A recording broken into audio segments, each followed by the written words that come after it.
wabarakatuh. Apa kabar semua?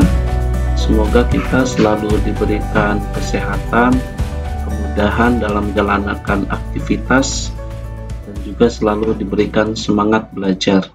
Pada kesempatan ini saya akan mencoba untuk menjelaskan bagaimana cara membuat file geodatabase di ArcMap. Kita buka dulu ArcMap-nya. Kemudian setelah ArcMap ini terbuka, layarnya terbuka, kita masuk ke katalog.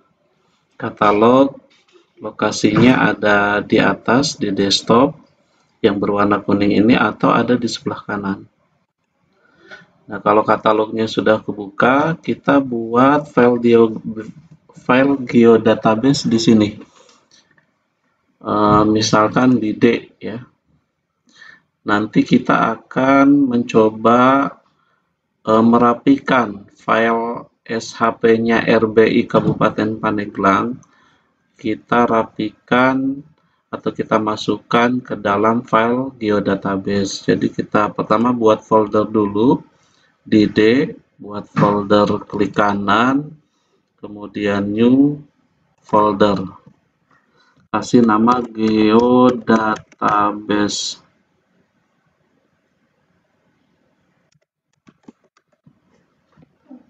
Nah, kemudian di file geodatabase ini baru kita mulai membuat file geodatabase-nya. Klik kanan di folder, kemudian new file geodatabase. Nah, sudah terbentuk. Misalkan kita kasih nama di sini peta Kabupaten Pandeglang.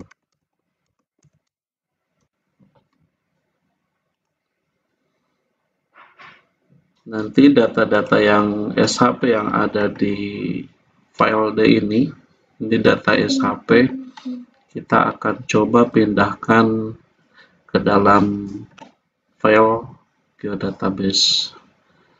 Nah, setelah terbentuk file geodatabase-nya, kita buat lagi file dataset-nya dengan cara klik kanan, kemudian new, fitur dataset.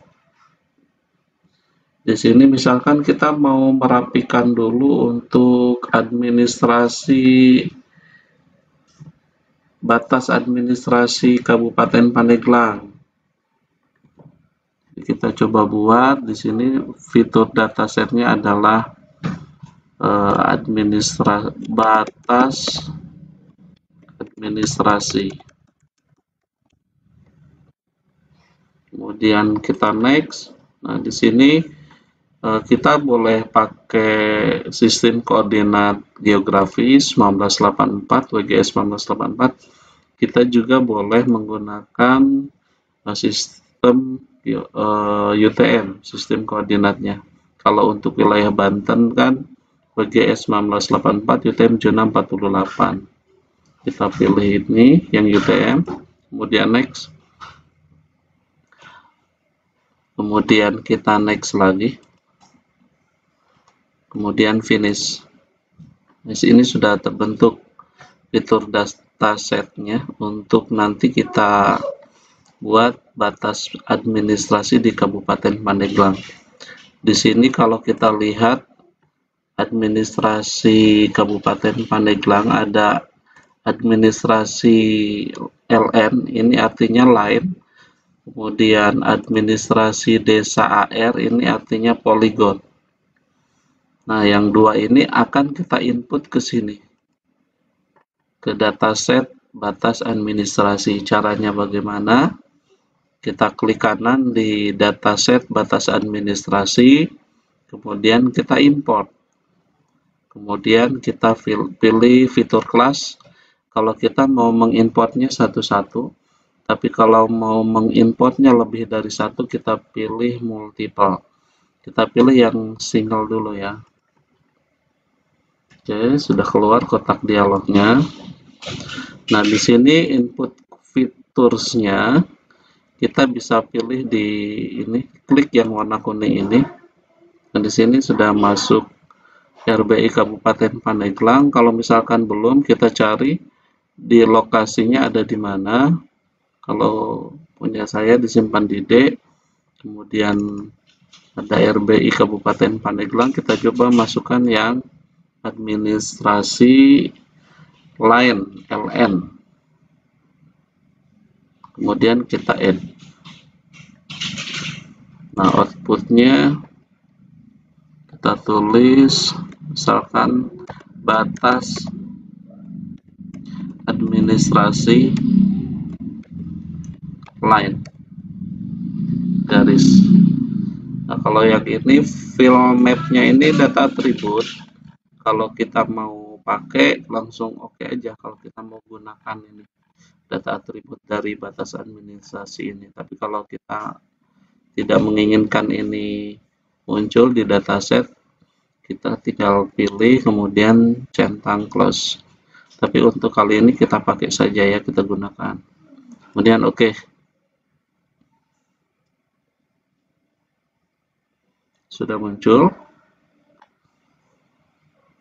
Ini batas administrasi fitur kelas. Hampir-hampir mirip dengan SHP sebetulnya, tapi sekarang formatnya sudah menjadi fitur kelas. Kita cek di sini. Ini udah ada batas administrasi LN. Nah, kita import lagi, misalkan untuk yang ini administrasi desa AR yang poligonnya. Sama kayak tadi, klik kanan, kemudian import, kemudian fitur kelas. Kita pilih yang administrasi desa AR. Kemudian kita add. Kita kasih nama outputnya batas administrasi desa AR.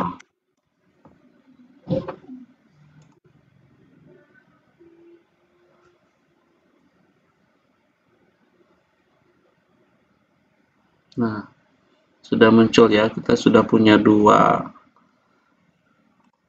dataset, batas administrasi desa poligon dan juga lain. Nah, berikutnya misalkan kita mau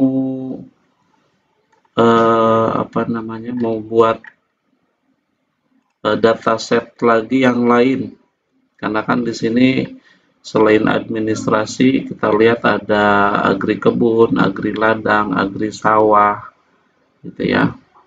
Misalkan kita mau buat dataset baru lagi, klik kanan di sini, new, fitur datasetnya misalkan kalau untuk kebun, ladang, sawah, misalkan kita pilih pertanian, kita buat fitur datasetnya pertanian, kemudian next, pilih zona 48S, sistem koordinatnya kita next lagi, kita next, kemudian finish. Nah, sudah ada pertanian.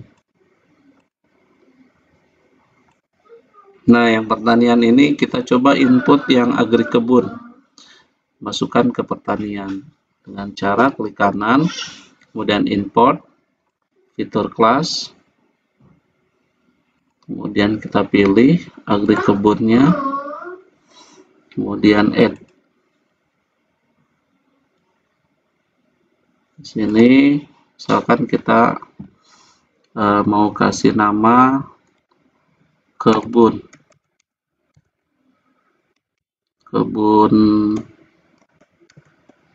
poligon ya, kemudian oke.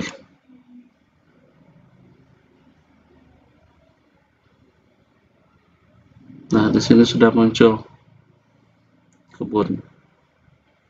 Di katalognya juga kebun sudah masuk pertanian. dan seterusnya. Begitu ya, bagaimana cara membuat file geodatabase dan juga membuat file dataset untuk mengelompokkan file-file SHP ini menjadi format geodatabase. Mungkin itu saja dari saya, semoga bermanfaat. Maaf atas kekurangannya. Wabillahi taufiq wal hidayah. Wassalamualaikum warahmatullahi wabarakatuh. Semangat belajar.